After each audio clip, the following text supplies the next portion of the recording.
Hello, I'm Richard Gisbert, and you're at The Listening Post. This week, the truth, the whole truth, and nothing but the truth. I want to put it to bed once and for all. The Murdochs, News Corp, and politics in Great Britain.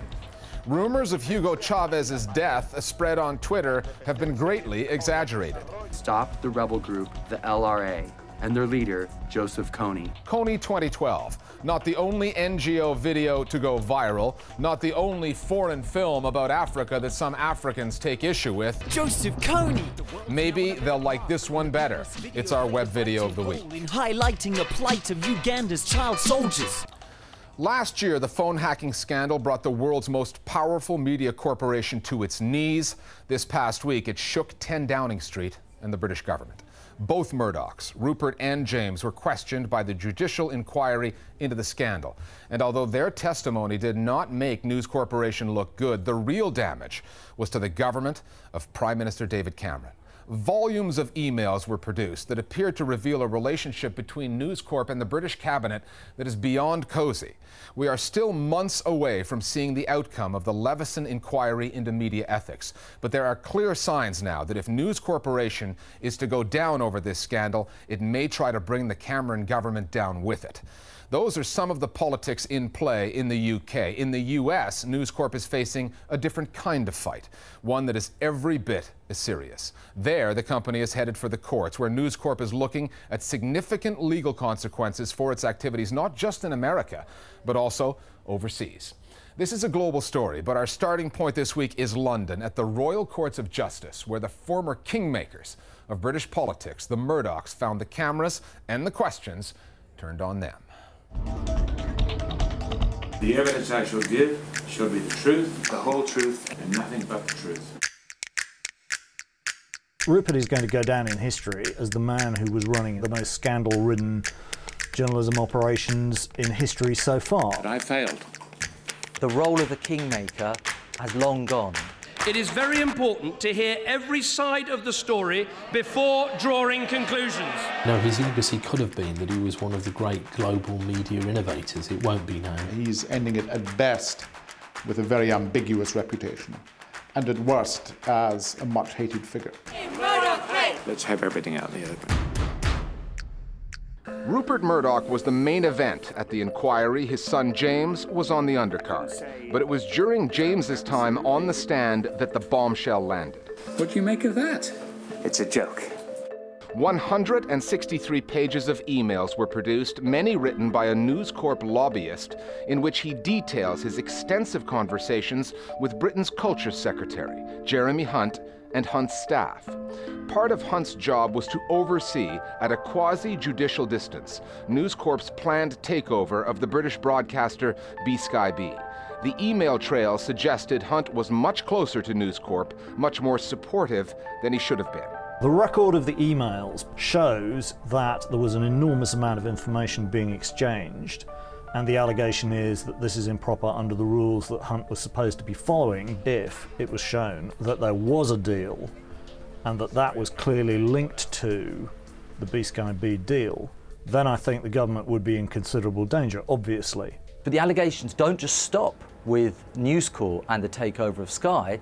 We know that the Secretary of State and his people have discussed with Sky about the future of the BBC, and that B-Sky-B implored the Culture Secretary to reduce the influence of the BBC. And it can't be a coincidence that shortly after these discussions between the government and News Corp, there are speeches made by the minister about the need to roll back the influence of the BBC. The BBC has to live on the same planet as everyone else. The allegations stop there, but the implications go further. News Corp and David Cameron are of the same view on Ofcom, Britain's broadcast regulator. Both want it stripped of much of its power. Creates unaccountable institutions like the BBC Trust, Channel 4, and Ofcom. The head of Ofcom is paid almost £500,000. We could slim this body down a huge amount. Ofcom, through the rules of balanced reporting it imposes on broadcasters, is what Rupert Murdoch has blamed for his inability to turn Sky News, his UK channel, into a British version of Fox News, the rabidly right-wing US channel the Obama White House has described as the broadcasting wing of the U.S. Republican Party.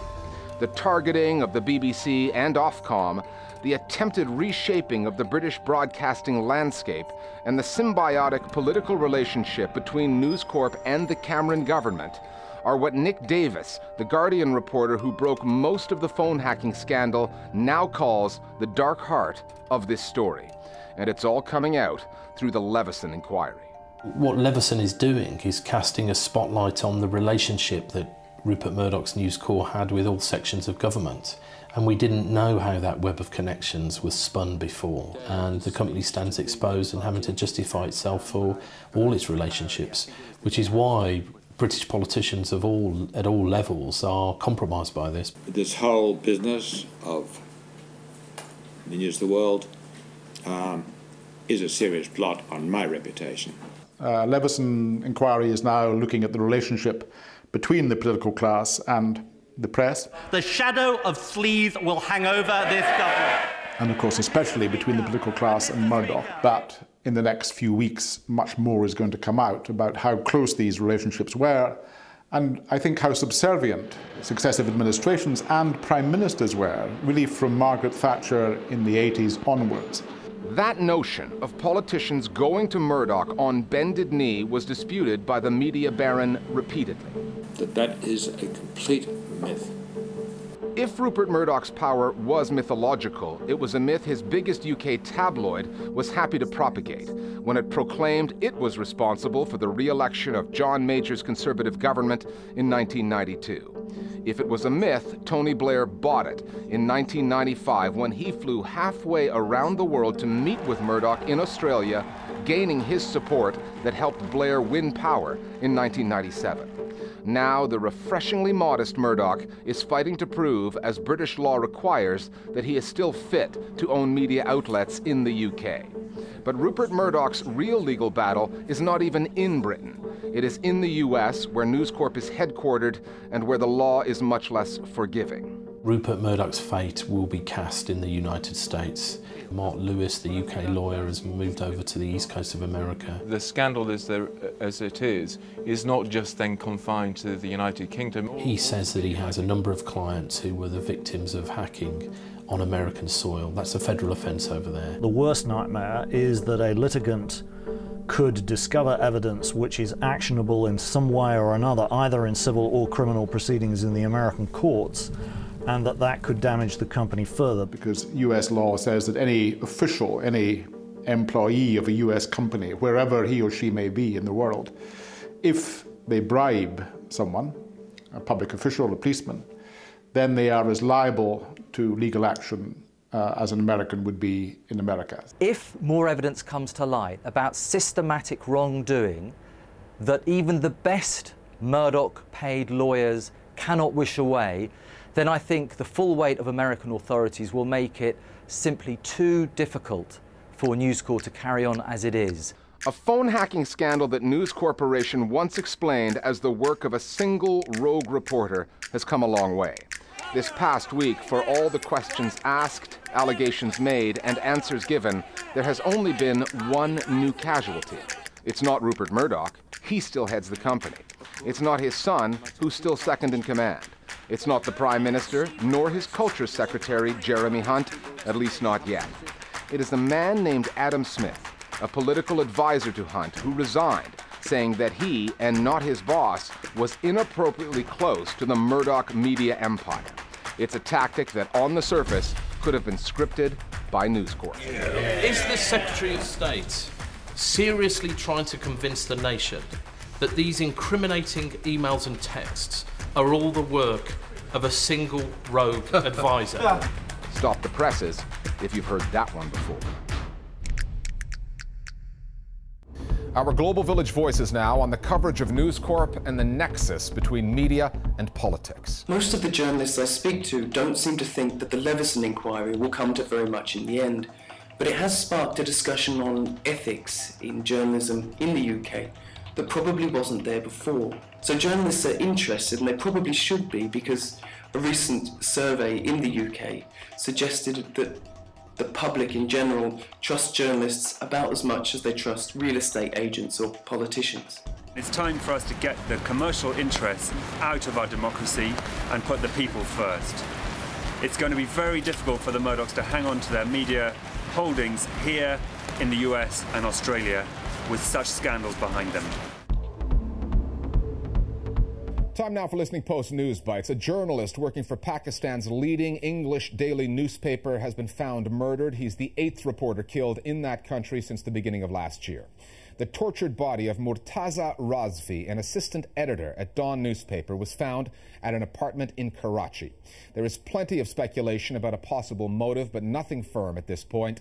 Recently, Razvi had been writing critically about the Pakistani military and intelligence agencies, but his tone has been described as measured. In a tribute piece, one colleague at Dawn said, "In a society going increasingly mad, Razvi was a voice of reason and sanity." The U.S.-based press freedom group, the Committee to Protect Journalists, has called on the Pakistani authorities to find those responsible. However, the odds of that happening are not great. According to the CPJ, of the last 24 journalists killed in Pakistan, there has only been one conviction. We've reported this before, but it bears repeating. That conviction came in the case of the murdered American, Daniel Pearl. Since 1992, not a single killer of a Pakistani journalist has been brought to justice. The Formula One roadshow has come and gone from Bahrain, where the government was busy putting the brakes on news coverage of political unrest there.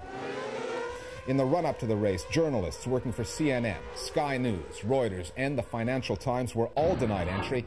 The Bahraini government defended that decision, saying that non-sports journalists who were refused entry were welcome to cover Bahrain after the Grand Prix was over. And reporters who did manage to get in faced difficulties. Jonathan Miller, a reporter for Britain's Channel 4, was involved in a high-speed chase of his own that he said included a helicopter tracking him and his crew. We landed at Heathrow within the last hour, having been summarily deported from Bahrain last night. Miller used the old journalistic trick of getting into Bahrain on a tourist visa. He tried to cover an anti-government demonstration and was deported for his troubles. Miller was one of at least 6 international reporters arrested for trying to cover the story. The Arab Spring was supposed to signal a new golden age for Egyptian journalism. It's not working out that way for everyone. A leading independent newspaper, Daily News Egypt, which published in English, has been forced to close down for what it calls financial reasons. The paper announced in an editorial that it would be ceasing publication after 7 years. It called on its owners, Egyptian Media Services, to keep the website running, but the site has been shut down as well. Analysts have suggested that this closure is another sign of a deteriorating economy in post-revolutionary Egypt, where advertising and subscription figures have been hard hit. For many Egyptians, the loss of this newspaper will leave a gap in the market. During the revolution, the paper produced hard-hitting coverage, and it circumvented the press curfew by setting up a blog online to continue its reporting. Here's how much FaceTime Venezuelan President Hugo Chavez gets on state-owned television. He disappears for a few days, and the rumor mill starts speculating that he's dead. The socialist president is usually omnipresent on the state-owned channel, where he has his own talk show, but while undergoing a second round of cancer treatment in Cuba, he only tweeted a few times and was absent from TV screens. The Twitterati then started up with the death rumors. That forced a response from Chavez, who phoned in from Havana to accuse opposition parties of being behind the rumors. Yo debo estar allá en Caracas, Dios mediante, el 26. Venezuelans go to the polls in a presidential election in October. Sounds like they'll be seeing and hearing plenty of Chavez between now and then. Less than 2 months ago, a little-known NGO, a non-governmental organization, put a video up on YouTube called Kony 2012. Within days, it got over 100 million views. It was a 30-minute-long film, slickly produced, that called for global support in the hunt for a Ugandan warlord, Joseph Kony. The video was liked, shared, retweeted, and debated around the world.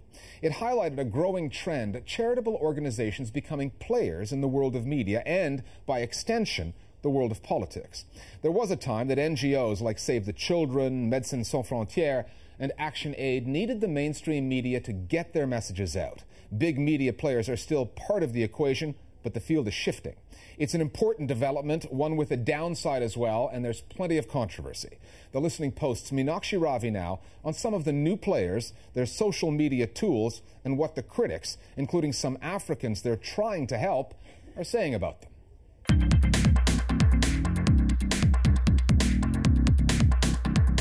When the Kony 2012 video burst onto computer screens around the world, it had millions of viewers logging in to watch. And its only purpose is to stop the rebel group, the LRA, and their leader, Joseph Kony. Joseph Kony's forces are being pursued by the armies of several nations. This isn't a new story. It's been reported before, but the online video grabbed people's attention. We worried the rebels, when they raise us again, then they will kill us. I'm back in my home country, Sierra Leone. Sorius Samora is a journalist from Sierra Leone. He's reported Africa for the past 20 years.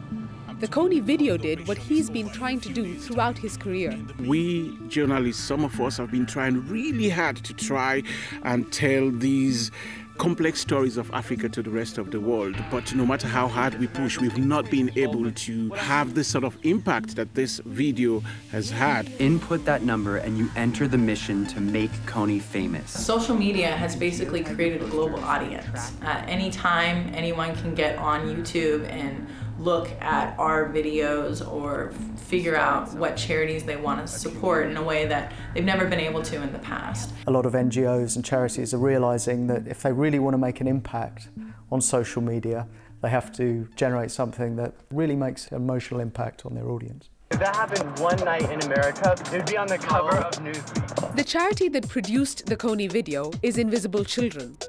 It's a US-based non-profit organization using film and media as tools in its mission to stop the recruitment of child soldiers in Central Africa. Kony 2012 wasn't the group's first online video. In 2008, there was the story of Rosalind, a young Ugandan HIV patient. This is when my mother dies.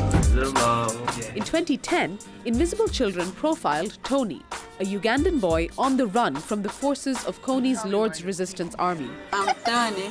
I need a girlfriend from US. We were committed to stop. But it was the Kony video that caused the biggest online splash.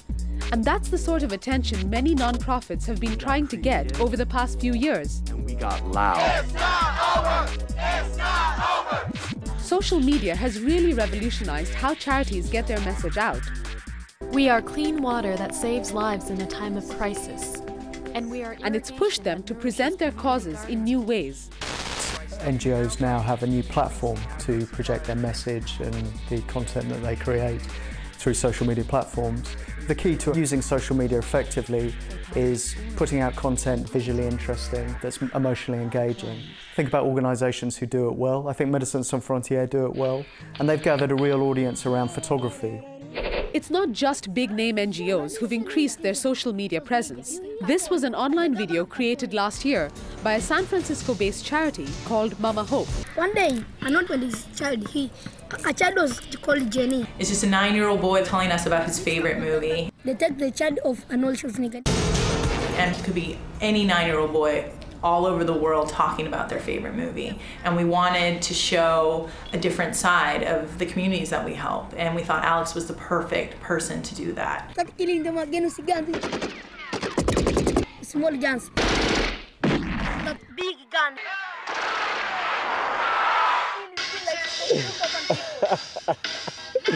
You know, seriously, this is a clever piece of work. He came outside, he wanted to fight.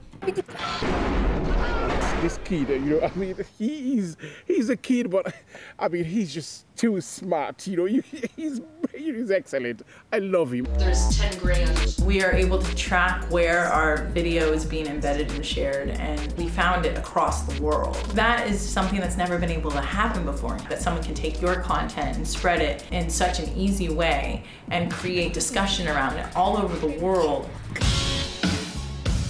all through using social media.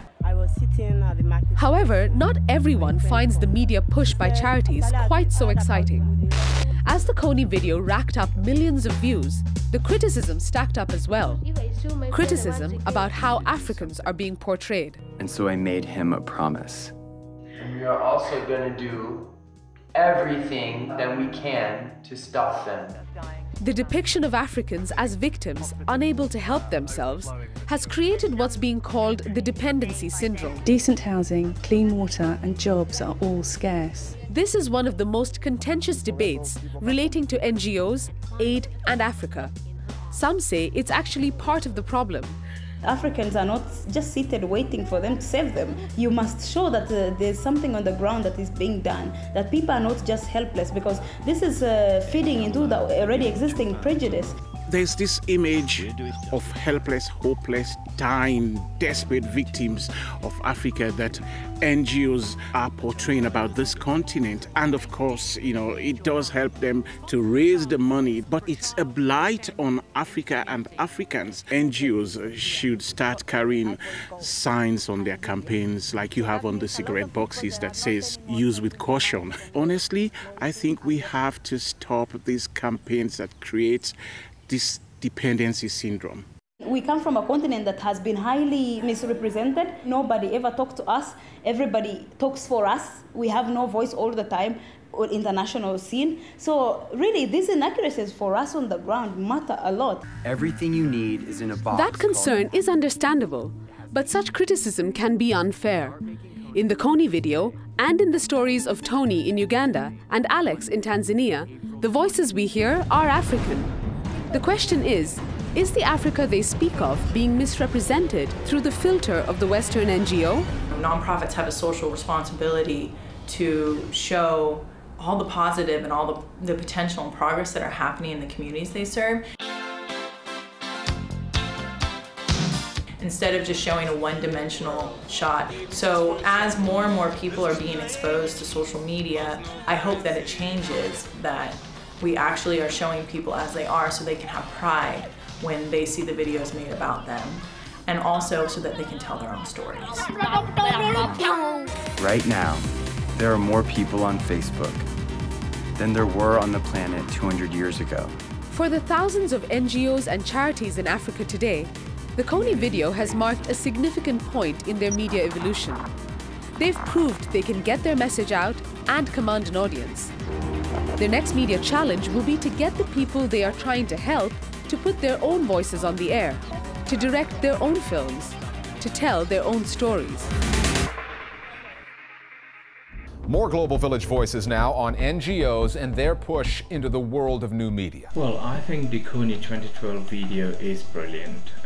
Yes, it got some things wrong. Example, the fact that the LRA is no longer active in Uganda.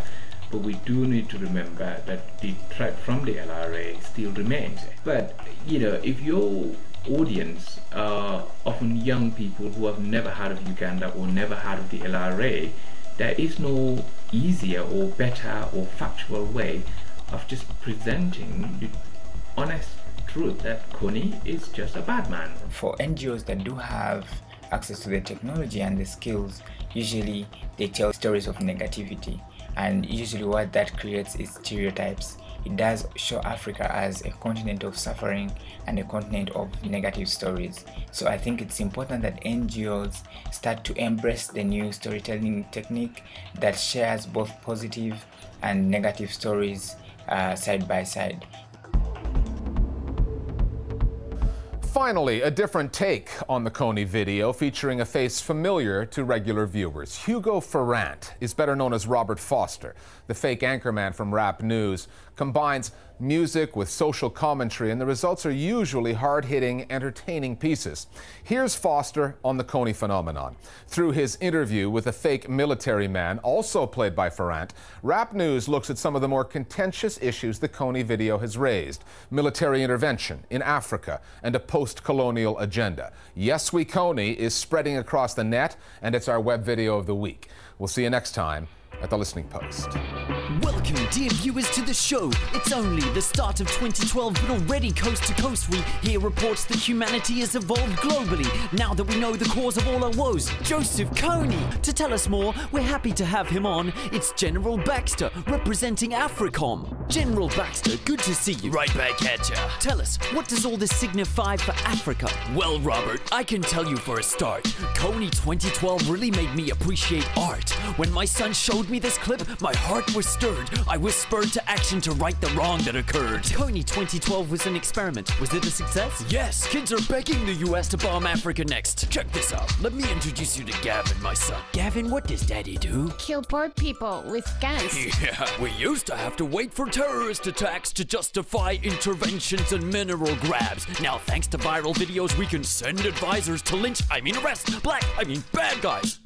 And what will you do once they've been caught? Hand them over to the International Criminal Court. You mean the same court which the US refuses to submit to for its own war crimes and abuses? Alright, General Baxter, thanks for appearing tonight to explain the facts in black and, well, mostly white. Some might disagree with this call to make Kony famous, but what we've witnessed this week is nevertheless momentous. A demonstration of this internet's potential abilities to instantly inform and engage tens of millions, and a willingness of those millions of people to engage passionately with something more meaningful. Combined, these are promising signs of the potential energy that lies dormant and primed, ready to rise when the moment arrives. What that moment will be, we shall see in time.